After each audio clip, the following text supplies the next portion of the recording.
আমাদের দেশে সাম্প্রদায়িক সম্প্রীতি আছে, আমরা সাম্প্রদায়িক সম্প্রীতি রাখবো। বাংলাদেশে কোথায় কি আপনি রাস্তায় হাটে এখানে যান, বাংলাদেশ এই যে ভারতে এত কিছু হয়েছে, তারা আমাদের পতাকা পড়িয়েছে, তো আমাদের তো কোনো রিয়াকশন নাই। তো আমরা অপেক্ষা করে আছি কবে good science will prevail on them. আমরা শান্তিতে বসবাস করতে চাই এবং বিশেষ করে আমাদের রাষ্ট্র ভারতের তুলনায় অনেক ছোট, কিন্তু আমরা স্বাধীন চেতা জাতি। আমাদের দেশের সবচেয়ে বড় সম্পদ কি জানেন? ওইটা ভারত, ইন্ডিয়া, আমেরিকা কারো নাই। তার আবার কি মাথায় কি পোকা ঢুকলে এখন শান্তিরক্ষী বাহিনী চায় বাংলাদেশ।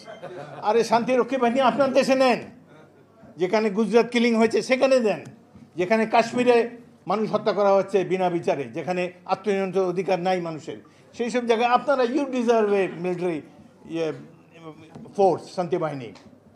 বাংলাদেশ পৃথিবীর সবচেয়ে বড় শান্তিরক্ষাহীন দল, দরকার হলে আমাদের দেশ থেকে নিয়ে যান, কিছু পাঠাই দেবো। আমাদের দেশে শান্তিরক্ষা বাহিনীর কোনো দরকার